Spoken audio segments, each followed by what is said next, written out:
Out there. Thank you all. Thank you. Well, I did speak to Senator Gillibrand and congratulated her. You know, the most important thing when you look at our society, especially this state, is you need to have competition in order to bring out the important issues. As you know, this state is not in good shape. We've had 800,000 plus people unemployed, several hundred thousand foreclosures and growing, and you know, we got to get involved. Just can't wait until an election and run. We as citizens have to get involved and stay involved. Now, I want to thank all of those who encouraged me to get into this race. Don't forget, I only started last March at Grand Central Terminal. Then we had to go through the convention process. And then we had to go through the petition process. And then a primary. And you know, in New York, primary is on September 14th, middle of September. It doesn't give you much time. And we were outspent 10-1 in the general election. Now, we had a message. I hope it came across in the debates. How many of you saw those debates? So that you saw it, right? But a message in a debate is nice. But to win, you need to repeat that message constantly. And that's a lesson that I hope some of you who want to run, you know, take back. That you do have to have some money. You don't have to have a lot. You saw what Karzai did. He lost with $100 million against Christie. But let me tell you what I did yesterday. I went in front of the debt clock. I remember back in 1993, when I wrote the first book, Unaccountable Congress, I got a call from Seymour Durst, the realtor who owns a lot of buildings. He's not with us anymore.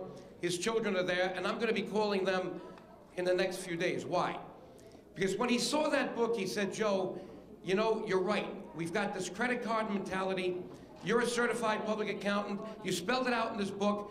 I want to do something to alert America myself. I can't write a book, but I have this idea that on one of my buildings, I'd like to put a clock of some sort so that people see this debt go up. And I said, Seymour, that is a great idea. But you know what? You're probably going to use the wrong accounting system. You're going to take the numbers from the Treasury Department because that's all that's available. And he said, well, we got to start with something.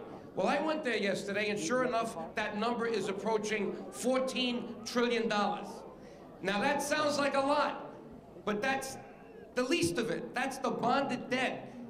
And I think you've heard me say this. If you add everything off the books, it's really $63 trillion.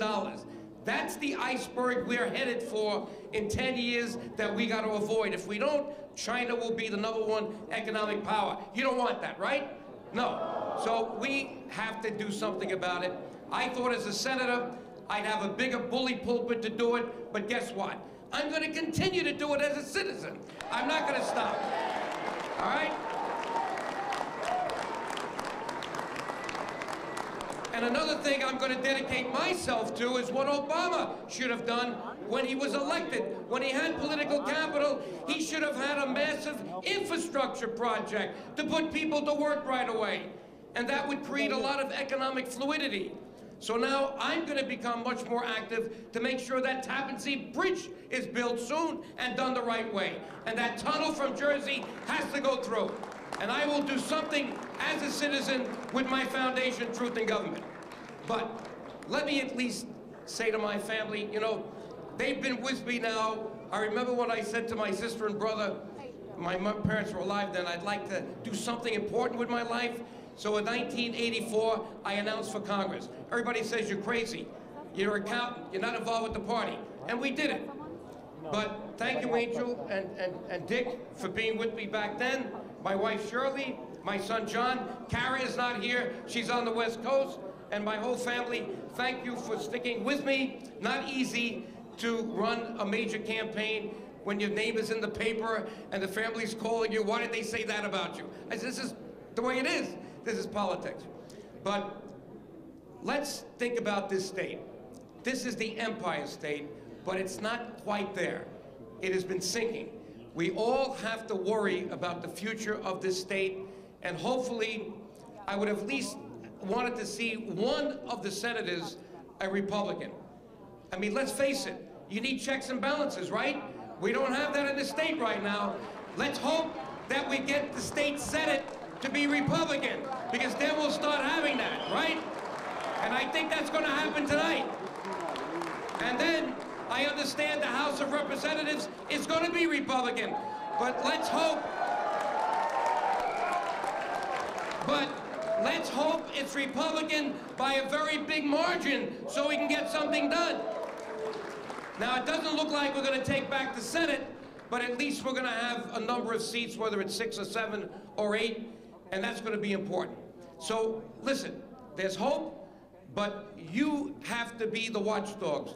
If we, the people, are not the watchdogs on elected officials, they tend to get arrogant. And then what comes after arrogance? Corruption. We saw that in Albany. We don't want that in the future. God bless you all for being with me, my family, my friends, my staff, the volunteers. God bless you all. Thank you very much.